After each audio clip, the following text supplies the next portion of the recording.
साहिब बंदगी। ओम तत्सत का असली अर्थ क्या है और अभी तक के संतों ने इसका अर्थ क्या बताया है और कबीर साहब क्या कहते हैं, आइए जानते हैं।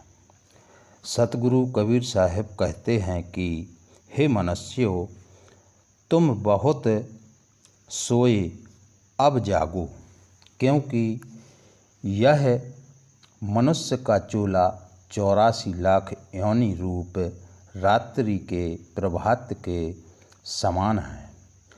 अब क्यों सोते हो? 84 लाख शरीर में तो सोते ही थे, अब तो बहुत सो चुके, हानि दुख बहुत उठा चुके। अब दुख और हानियों के निवारण का समय आया है। पर इस मनुष्य रूपी धन को चुराने वाले ठग और चोर भी तो बहुत पीछे लगे हुए हैं। जागृत होकर अपने धन की रक्षा न करोगे तो दिन दहाड़े चोर डाकू डाका मारकर ले जाएंगे। जीव दरिद्र होता है, पर इस शरीर में तुम्हारे साथ अत्यंत अमूल्य धन है, जिसके चुराने के लिए चोरों ने पीछा किया है। यदि उनसे सचेत न रहोगे तो फिर कहीं ठिकाना नहीं मिलेगा। 84 लाख योनि रूप द्वारों में मांगतों के समान भटकते फिरोगे, पर कुछ न पा सकोगे। तो चोर डाकू लुटेरे कौन हैं जो शब्दों का सही अर्थ नहीं बताते हैं? वह चोर और डाकू हैं, लुटेरे हैं। वो तुम्हारे धन की चोरी करते हैं। अब तुम्हारा धन कौन सा है? जो तुम्हारा निज स्वरूप चैतन्य देव है, वही तुम्हारा अत्यंत अमूल्य धन है। उस धन की चोरी साधु संतों लोग करते हैं, क्योंकि वे शब्दों के जाल में आप लोगों को फंसाते हैं और आप जागृत ना होकर उनमें फंस जाते हैं। तो ओम तत् सत का असली अर्थ क्या है?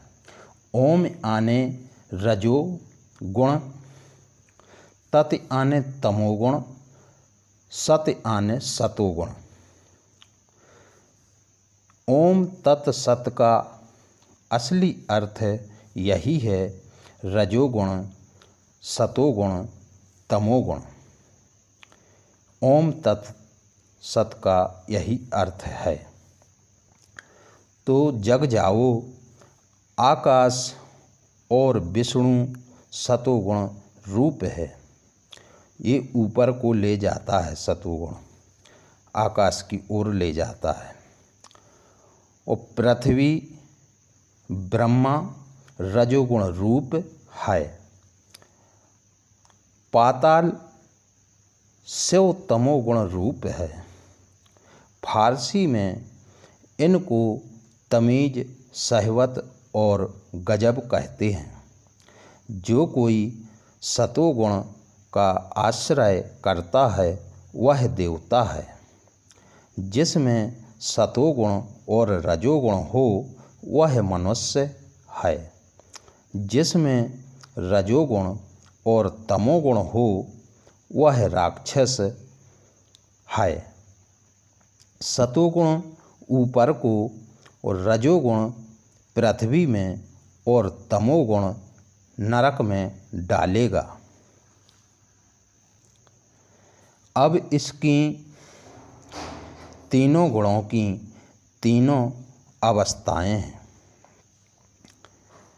जीव की अवस्था जागृत, स्वप्न, सुषुप्ति, ये 3 अवस्थाएं हैं। तो जागृत अवस्था मनुष्य की है, स्वप्न अवस्था पशु एवं स्थावर जड़ की है, सुषुप्ति सतोगुण मनुष्य विवेक के लिए बनाया गया है।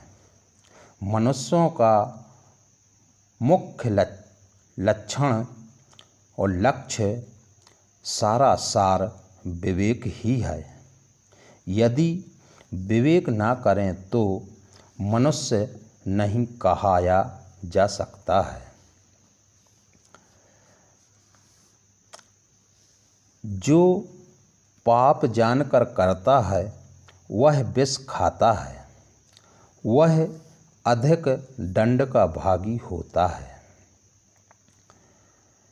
स्वप्न में हजारों प्रकार के पाप होते हैं, पर उसका हिसाब कुछ नहीं होता।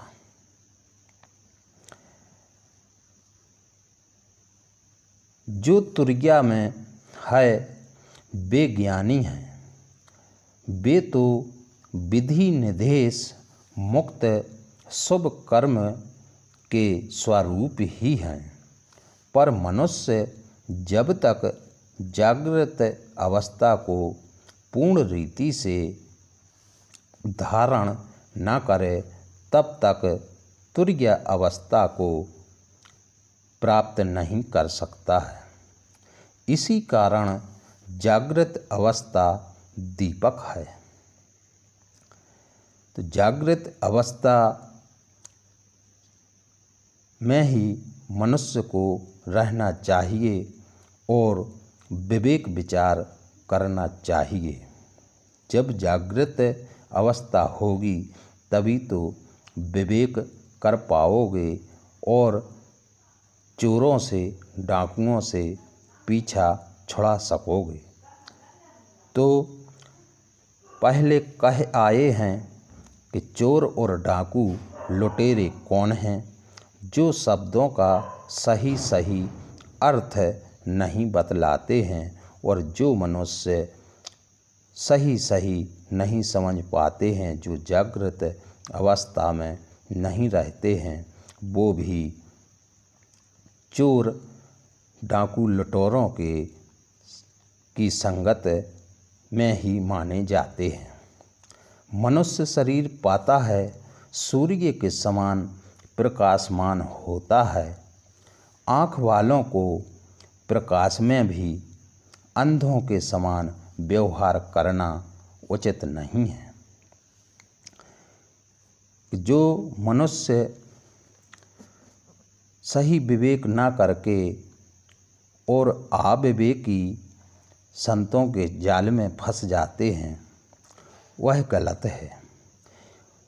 इसी बात को कहा है कि अंधों के समान व्यवहार करना उचित नहीं है। प्रकाश में भली प्रकार सब पदार्थ देखे जाते हैं, देखकर चलना सार्थक है। जागृत अवस्था में ही सब कुछ मिलता है। जागृत अवस्था में ही भजन हो सकता है। भजन का मतलब यही है कि जिसने अपने स्वरूप को पहचान लिया वही तो भजन है। जिस ठग ने सर्व आचार्य ऋषि मुनि आदि को उत्पत्ति के दिन ठगा, वह अब भी मौजूद है। जो कोई इसको पहचानेगा अलग हो जाएगा, धोखे से बचता रहेगा, वही मनुष्य है। उसी की मुक्ति हो सकती है। उसके बिना सबको बंधन में ही रहना पड़ेगा। जो जागृत अवस्था में नहीं रहेगा और अपना विवेक नहीं लगाएगा वह बंधन में ही रहेगा, क्योंकि शब्दों का जाल ही बंधन है, वाणी ही बंधन है और वाणी ही माया है।